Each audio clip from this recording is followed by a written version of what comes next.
and pranam to all of you. Again, I am coming back to my channel, Asit Government Rule Guru. Let's compete. Today also topic is very interesting one. Today I will discuss about four sections of fundamental rule related to the voluntary retirement. My friends, please subscribe my channel and share my channel so that you can get notification for my upcoming videos. Please do not forget to share my channel so that other people they can get benefit. Every time I am getting exciting videos and definitely in examination point of view and regarding to the central government rules, actually you can get information. So that my friends, please subscribe my channel so that in posting time you will get very nice interesting videos. Today my topic is voluntary retirement, so please listen the video and see the video up to the end so that you can collect some information. Next you see my contact WhatsApp number 8327782034 and join my Telegram channel link t.me/BAPI2034 so that you can get my new videos, right? So now I am going to discuss voluntary retirement. Government servants may retire from service voluntarily with pensionary benefits before attaining the age of superannuation under the following provisions of fundamental rules and CCS pension rules 1972. Already I told today I will discuss four sections. Fundamental rule 56K, fundamental rule 56M, then CCS pension rules 1972. It is 48(1)A and another one 48A. So four sections I will discuss and very interesting information you can get. Here, so before superannuation, those government servants they get voluntary retirement. Also, they would be eligible for pension, and in this part, basically, those employees having old pension, right? This topic is important one because old pension holders they can get voluntary retirement before superannuation. You see, four sections I will discuss. One is fundamental rule 56K. It is very important one. Fundamental rule 56AM. Then CCS pension rules 1972. 48 subsection 1 subsection A. And again Central Civil Services pension rules 1972 section 48A. So already I told to you I will discuss four very important sections, two related to fundamental rules and two related to CCS pension rules 1972. You see, it is eligibility given fundamental rule 56K. It is very important one related to the voluntary retirement. Those employees having old pension, basically group A and B officers. Okay, those officers actually basically join the government job before 35 years. It is given entered service before 35 years of age. तो जब उनको 50 years हो जाएगा, so then they are eligible for voluntary retirement. ठीक है? और बाकी जो government employees after 35 years join किए हैं, जब उनको 55 years हो जाएगा तब वो एलिजिबल हो जाएंगे वॉलंटरी रिटायरमेंट के लिए. ये बहुत इंपॉर्टेंट है. तो ये group A and B officers के लिए क्लियर हो गया. Those employees basically joined the government job before 35 years and when they attain the age of 50 then they are eligible for voluntary retirement. And similarly another one, those government employees joined the government job after 35 years. After 35 years when they are age, okay, beyond 35 years, then when they attain the age of 55 years then they are eligible for a voluntary retirement. It is important one, this part eligibility clear हो गए. और जो 56 M है वो group C officer से और जिनके लिए पेंशन नहीं है. ठीक है, group C officer not govern by any pension rules. कोई भी पेंशन रूल्स में उनको कवर नहीं किया जाता है ग्रुप सी एम्प्लॉइज. ओके, तो it is fundamental rule 56 M. और अभी दो पेंशन रूल्स के ऊपर चलेंगे, जो सीसीएस पेंशन रूल्स 1972, एक pension rule 48 subsection 1 subsection A, all government servants covered by CCS pension rules 1972, जो भी एम्प्लॉइज एक्चुअली ओल्ड पेंशन के लिए, ओल्ड पेंशन में उनको कवर किया जाता है, उनके लिए एप्लीकेबल होगा। और एक है pension rule 48 subsection capital A, again all government servants covered by CCS pension rules 1972। ठीक है, तो ये 4 जो सेक्शन है बहुत इंपॉर्टेंट है, एलिजिबिलिटी को याद कीजिए। ज्यादातर क्वेश्चन फंडामेंटल रूल 56 के ऊपर आता है, क्योंकि के फंडामेंटल रूल 56 के क्या बोलता है कि जो भी एम्प्लॉइज जब उनका एज 35 ईयर से कम था, वो गवर्नमेंट जब ज्वाइन किए थे, जब उनको 50 एज होगा तब वो वॉल्यूंटरी रिटायरमेंट के लिए एलिजिबल हो जाएंगे। और जो भी गवर्नमेंट एम्प्लॉइज बियॉन्ड 35 ईयर्स में ज्वाइन किए हैं, जब उनका एज 55 ईयर्स हो जाएगा तब वो वॉल्यूंटरी रिटायरमेंट के लिए एलिजिबल हो जाएंगे। मगर जो फंडामेंटल रूल 56 एम है वो बेसिकली ग्रुप सी एम्प्लॉइज के लिए, those employees actually they are not covered under CCS pension rules 19 पे, एनी पेंशन रूल्स में वो कवर नहीं है। नेक्स्ट वन पेंशन रूल जो ये जो लास्ट टू है ना, सीसीएस पेंशन रूल्स 1972, इसमें all government servants covered by CCS pension rules 1972। और जो पेंशन रूल 48 ए है, अगेन सीसीएस पेंशन रूल 1972 में, again all government servants covered by CCS pension rules 1972। Clear? अभी चलेंगे मिनिमम सर्विस देखेंगे ये चारों सेक्शन में। ठीक है, तो इसमें मिनिमम सर्विस कुछ नहीं है। जो फंडामेंटल रूल 56 के में जो कंडीशंस था, इसमें कोई मिनिमम सर्विस नहीं है, क्योंकि इसमें तो मैं क्लियरली बता दिया, जो भी गवर्नमेंट एम्प्लॉइज उनका एज 35 ईयर से कम था, वो गवर्नमेंट जब ज्वाइन किए थे, जब उनका 50 एज अटेन होगा वो वॉलंटरी रिटायरमेंट के लिए एलिजिबल हो जाएंगे। और जो भी एम्प्लॉइज बियॉन्ड 35 ईयर्स में गवर्नमेंट जब ज्वाइन किए हैं, जब उनका एज 55 ईयर्स हो जाएगा वो एलिजिबल हो जाएंगे वॉलंटरी रिटायरमेंट के लिए। तो इसमें मिनिमम सर्विस कुछ नहीं है जो अंडर 50 फंडामेंटल रूल 56 के में। और बाकी जो है इसमें देखिए फंडामेंटल रूल 56 एम, जो group C employees and they are not covered under any pension rules, तो जब 30 years okay minimum service 30 years होगा वो वॉलंटरी रिटायरमेंट के लिए एलिजिबल हो जाएंगे। यहां पर मैं बताया था जो CCS pension rules 1972, it is rule 48 subsection 1 and subsection small A. Again ये केस में वॉलंटरी रिटायरमेंट जब मिनिमम 30 ईयर्स जब हो जाएगा तब वॉलंटरी रिटायरमेंट के लिए एलिजिबल है। मगर लास्ट वन देखिए, ये है वही सीसीएस पेंशन रूल्स 1972, ये सेक्शन है 48 सबसेक्शन कैपिटल ए।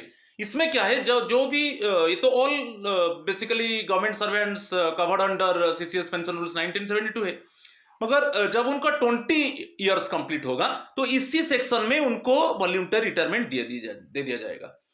तो समझ में आएगा, जो फंडामेंटल रूल 56 के है कोई मिनिमम सर्विस नहीं है। अदर केस में चाहे 56 एम हो, FR 56 एम की 48 CCS pension rules 1972, 48 subsection 1 subsection small a, and similarly CCS pension rules 1972, okay, rule 48 subsection capital A, तो इसमें मिनिमम सर्विस दे दिया गया है।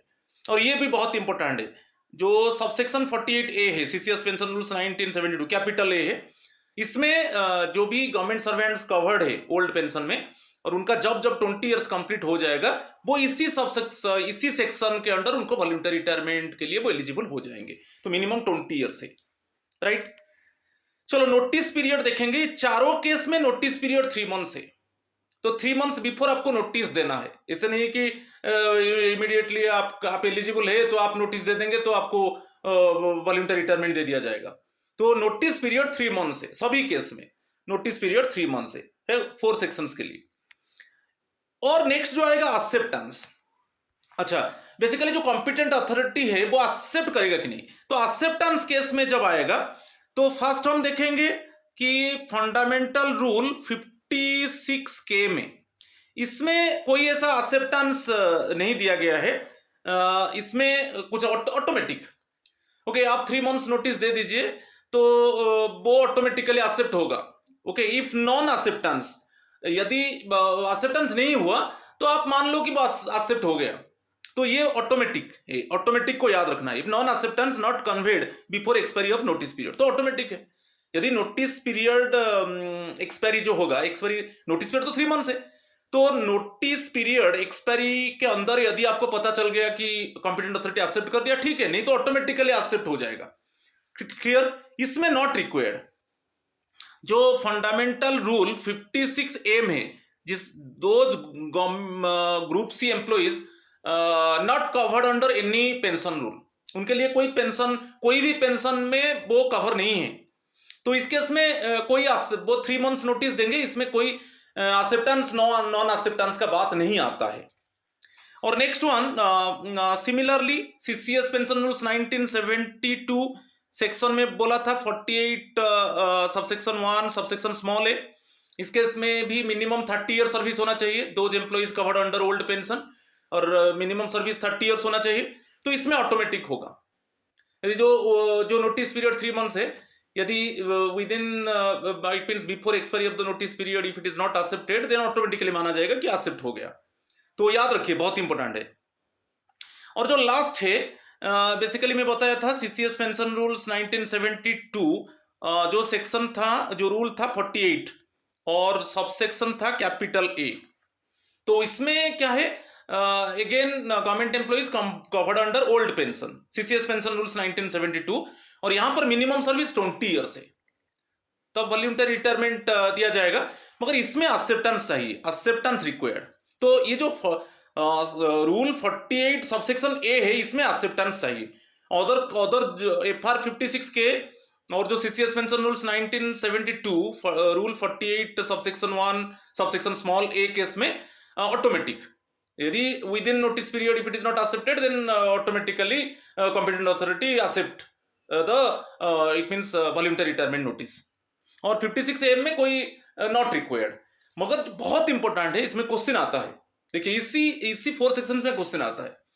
तो मगर जो सीसीएस पेंशन रूल्स 1972 जो रूल 48 सबसेक्शन कैपिटल ए है, और जिसमें मिनिमम सर्विस 20 ईयर्स होना चाहिए, नहीं, तब वॉलंटरी रिटायरमेंट के लिए अप्लाई किया जाएगा, इस केस में acceptance required, but acceptance presumed if non acceptance not conveyed before expiry of notice period.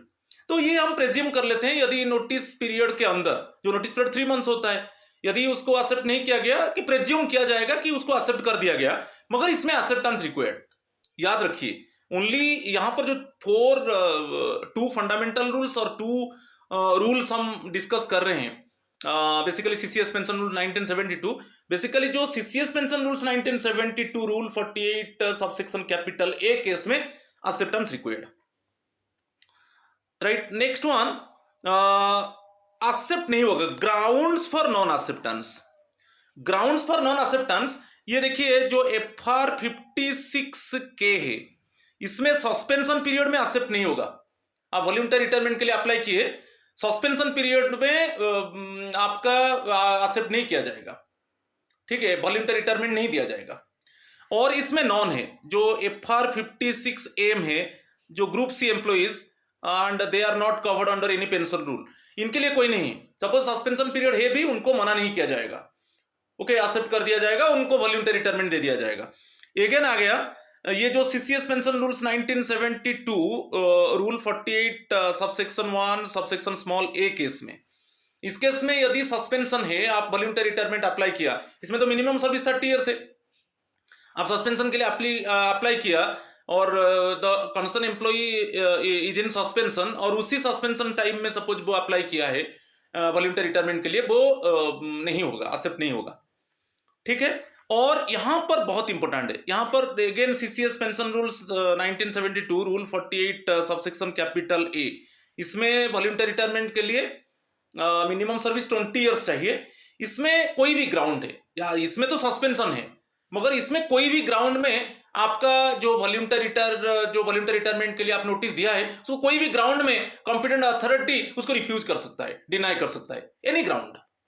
मगर बहुत इंपॉर्टेंट है, FR 56K और CCS pension rules 1972 rule 48 subsection 1 subsection small A case में सस्पेंशन टाइम में वॉलंटरी रिटायरमेंट एक्सेप्ट नहीं किया जाएगा, और रूल फंडामेंटल रूल 56A में जो group C employees they are not covered by any pension rule, तो उनके लिए कोई नहीं है। सपोज सस्पेंशन है भी, उनका वॉलंटरी रिटायरमेंट एक्सेप्ट कर दिया जाएगा, ठीक है। और जो लास्ट सेक्शन है CCS pension rules 1972 rule 48 sub section capital ए जो है, इस केस में कोई भी ग्राउंड में कॉम्पिटेंट अथॉरिटी मना कर सकता है। वो वॉलंटरी रिटायरमेंट जो आप नोटिस भेजा है वो उसको एक्सेप्ट नहीं करेगा, कोई भी ग्राउंड में कर सकता है, ठीक है। चलो नेक्स्ट पार्ट को चलेंगे। It may be seen that a notice of voluntary retirement under 56K or Rule 48 1A of pension rules does not require acceptance. इसमें ऑटोमेटिक है, अभी मैं बताया था ये दोनों केस में जो एक्सेप्ट होगा ऑटोमेटिक होगा, ठीक है। Within notice period before the expiry of the notice period if it is competent authority suppose does not accept, then automatic मान लिया जाएगा कि एक्सेप्ट हो गया। It is only in the case of the government servant under suspension में बताया था, यदि ये जो FR 56K और rule 48 subsection 1 subsection small A case में सस्पेंशन पीरियड में आपका वॉलंटरी रिटायरमेंट को एक्सेप्ट नहीं किया जाएगा, ठीक है। मगर उसी केस में हम रूल 48 सबसेक्शन कैपिटल ए को आएंगे, यहां पर एक्सेप्टेंस जरूरत है। तो मिनिमम 20 इयर्स सर्विस है, यहां पर भी basically those employees covered under old pension, they after minimum years minimum 20 year service they apply for voluntary retirement, मगर यहाँ पर कॉम्पिटेंट अथॉरिटी का एक्सेप्टेंस चाहिए। और कोई भी ग्राउंड में कॉम्पिटेंट अथॉरिटी मना कर सकता है, और any ground competent authority suppose deny और refuse to accept the notice of voluntary retirement, ठीक है। और 56M बहुत इंपॉर्टेंट है, ये जो फंडामेंटल रूल 56M जो ग्रुप सी एम्प्लॉइज है, ग्रुप सी एम्प्लॉइज के लिए and those employees they are not covered by any pension rule, ये केस में उनका एक्सेप्ट हो जाएगा, चाहे वो सस्पेंशन हो, मगर उनका वॉलंटरी रिटायरमेंट को एक्सेप्ट कर दिया जाएगा, ठीक है, रिफ्यूज नहीं किया जाएगा, ठीक है। ये चीज को भी आपको याद रखना है, बहुत इंपॉर्टेंट है। और कुछ इंपॉर्टेंट नोट्स को चलेंगे। तो रिटायरमेंट, ये जो वॉलंटरी रिटायरमेंट कब से इफेक्ट होगा, तो retirement will take effect on expiry of notice period. जिस डेट में नोटिस पीरियड, सपोज आज नोटिस पीरियड लास्ट डेट है, 3 मंथ्स नोटिस पीरियड होता है, तो आज जैसे 3 मंथ्स पूरा कंप्लीट हो रहा है तो कल से इफेक्ट हो जाएगा रिटायरमेंट। तो retirement will take effect on expiry of notice period, इसको समझना है।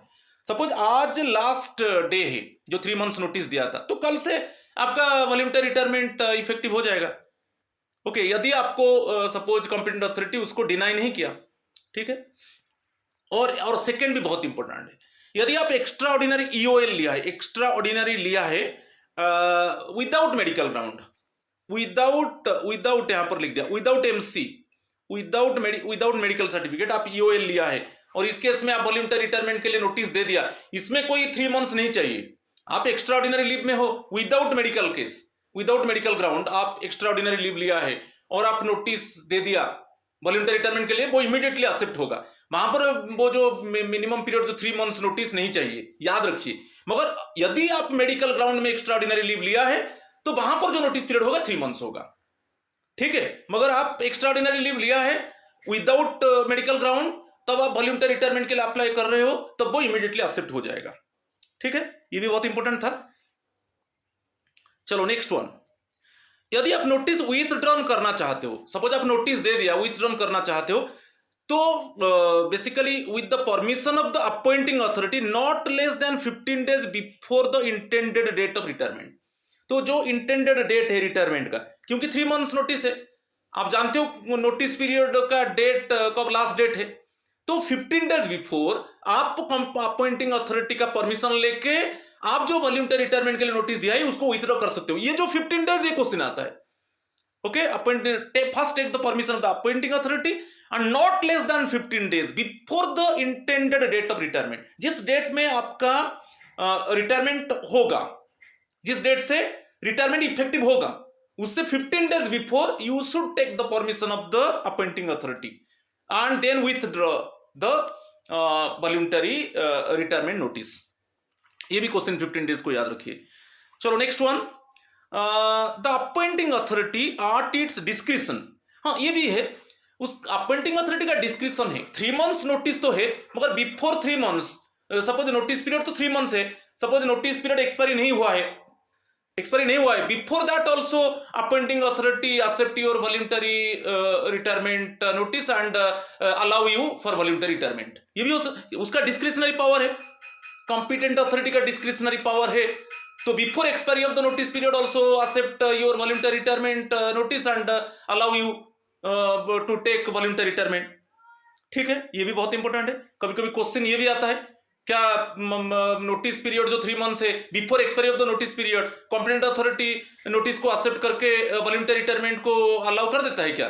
तो हो करता है, मगर इसमें बहुत इंपॉर्टेंट है कम्यूटेशन ऑफ पेंशन। क्योंकि आप जानते हो ओल्ड पेंशन में जो कवर्ड है, तो उनका जो पेंशन होता है उसका 40% वो बेच देते हैं, वही है कम्यूटेशन ऑफ पेंशन।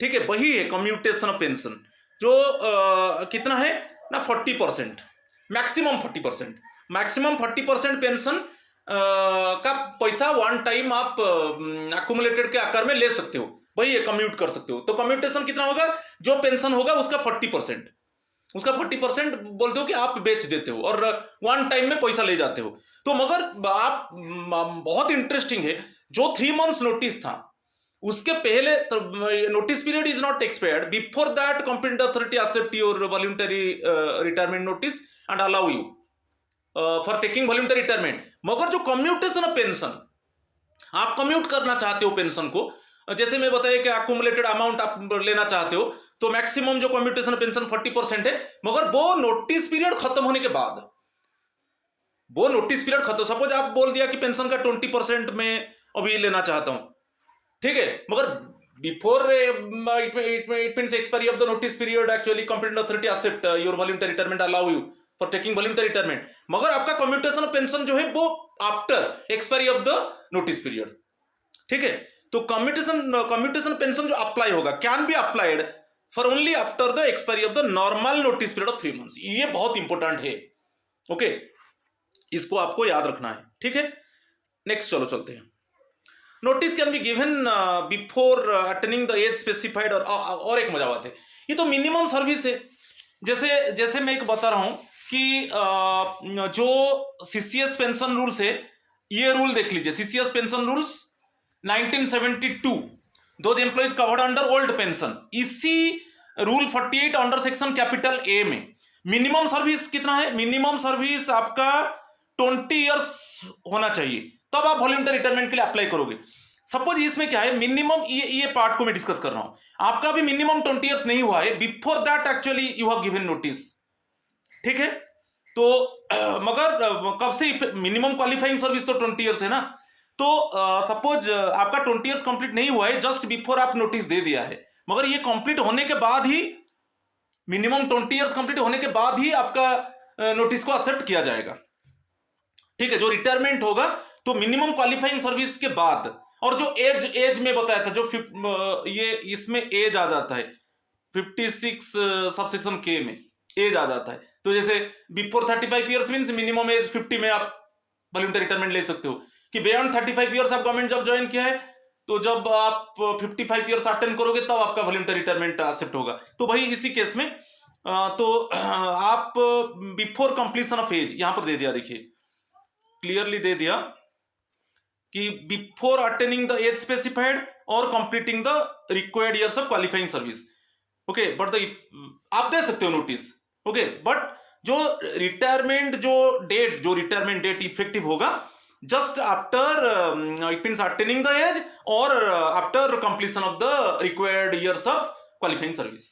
ठीक है, राइट, ये बहुत इंपॉर्टेंट पॉइंट है, उसको थोड़ा ध्यान देना है। अभी चलेंगे डिसेबिलिटी केस में, due to disability applies for voluntary retirement. आप याद रखिए section 47 of the PWD act 1955 में क्लियरली मेंशन, सेक्शन 47 को याद रखिए। यदि suppose PWD means persons with disability act, persons with disability act 1955, इसका जो सेक्शन 47 क्लियरली बोला है कि डिसेबल है उसमें उसका रैंक को कम नहीं कर दिया जाएगा, जो गवर्नमेंट सर्वेंट जो रैंक में वही रैंक में रहेगा, उसका रैंक को रिड्यूस नहीं किया जाएगा, कि उसको इट मींस टर्मिनेट नहीं किया जाएगा उसका जॉब को, वही बोला है सेक्शन 47। 2 थिंग्स बोला है, जो पर्सन्स विथ डिसेबिलिटी एक्ट 1955 कि यदि गवर्नमेंट एम्प्लॉय डिसेबल होता है, उसका जो प्रेजेंट रैंक है, रैंक को रिड्यूस नहीं किया जाएगा कि वो डिसेबल हो गया, प्रेजेंट रैंक में वो काम नहीं कर सकता। और एक है कि वो डिसेबल हो गया, उसको जॉब से टर्मिनेट कर दो, ये नहीं हो सकता। तो ये मालूम होना चाहिए। तो भाई, if a government servant on account of hardship faced due to disability applies for voluntary retirement on medical grounds without knowing the protection provided by the, तो वो क्या है, हार्डशिप है, अभी डिसेबल हो गया, वो अभी फिजिकली फिट नहीं है वो काम करने के लिए, उस रैंक में जो काम है वो काम करने के लिए उसका हार्डशिप है, तो मेडिकल ग्राउंड में वो चाहता है कि मैं वॉलंटरी रिटायरमेंट ले जाऊंगा। मगर उसको मालूम होना चाहिए ये जो section 47 of the PWD act 1955 इसमें क्लियरली मेंशन है, ठीक है। तो आपका जो रैंक है, प्रेजेंट रैंक, उसको रिड्यूस नहीं किया जाएगा, कि आपको जॉब से टर्मिनेट नहीं किया जाएगा, ठीक है, आप वही पोस्ट में रहोगे।